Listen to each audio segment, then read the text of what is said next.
Well, hey, hi, hello everyone. So I am doing a video series called A Book and Its Movie, and I'm sure by the pictures and the title you can see that I will be talking about the adaptation of The Giver. So I had first heard of The Giver, I think maybe around 7th, 8th grade, and then I read it in 9th and I fell in love with it. I read it a couple more times. I read it for Catalyst Reads Rereadathon. And then I read it again just last year, in December, really, with Todd from Todd the Librarian. And so far, it is probably my second favorite dystopian after The Hunger Games. And it does have other books that kind of tie into each other, but The Giver alone, just that book, because the other books are kind of companion books, it's one of my favorites. It really just makes you think. The world is interesting. It's both falsely peaceful and greatly terrifying at the same time. I'm going to say that I didn't hate the movie, but what I disliked about it was that it's very clear that it was made solely because of the dystopian trend. Now, if you've been on my channel long enough, you know that a dystopian novel is pretty much my absolute favorite book of all time. But it was kind of the fault of that popularity that this movie got made. Because first it was The Hunger Games, then Divergent, and Maze Runner, and all this other stuff. And trends happen. There's Twilight and vampires. Trends, they just happen, right? It's no big deal. But when you have something like The Giver that's been out for over 20 years, and people way before any of these other books have been asking for a movie, or what it would be like to see it as a movie, and for years you heard, well, it won't translate well, this and that. And then finally, when these other books become popular because love triangles, which there's certain books that really didn't have love triangles that the movie pushed, and let's thank Twilight for that one, guys.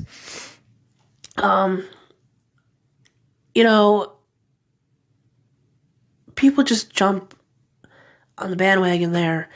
And yeah, just before I start to ramble, basically, Twilight came, love triangle, girl chooses between flippin' werewolf and vampire. Alright? And then that dies down and dystopia becomes a trend. And then you have something like The Hunger Games, which really didn't have a love triangle, but, movies, we got to push popularity here. And so other movies then with dystopic themes were, being made. And then finally, because it's considered dystopian and it is technically popular, at least amongst some of the older readers of children and young adults, people in their 20s and 30s and whatnot, we finally got the Giver movie. Because trends. Let's take something people have been waiting for now that it's popular. And let's put all the popular, tropes and everything in there that wasn't in the book, that they did not ask for. Let's age up the characters so they can have a scene where they kiss and everything. Never mind the fact that Jonas is like an 11-year-old going into being a 12-year-old, experiencing emotions and memories for the first time.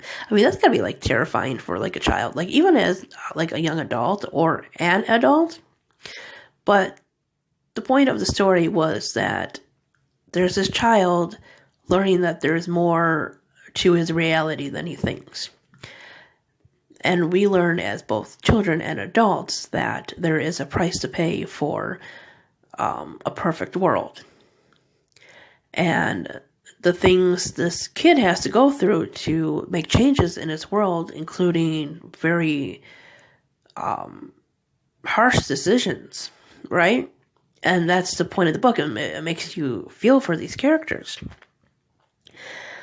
I can live with Jonas being aged up and everything to some degree. I think the actor did an okay job in portraying the essence of Jonas, like his emotions and his feelings, his excitement about receiving these memories and everything.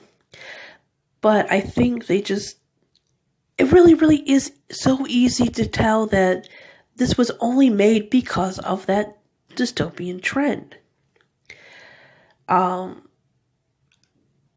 The Giver is classified to some degree as a sci-fi and everything, but I think they went too hard into the futuristic things, and they skipped over a lot of what the story really was.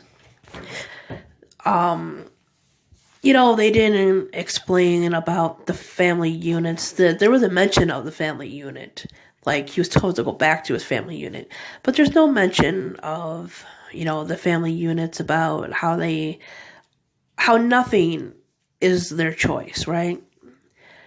You just have these families, and they're in black and white, and they go to the choosing ceremony, or not the choosing ceremony, but like the ceremony of 12, right? And they're just there. Right, you don't know why this is all in black and white at first. You don't know why all families are pretty much the same. There is no naming ceremony like you see with how they talked about Jonas' sister or Gabriel. The job that Fiona has is changed, so Jonas is never at the House of the Old. That's the thing, they never do like their training and everything in the movie. It just pretty much goes to the ceremony of 12, or I guess in this case it would be the ceremony of 16.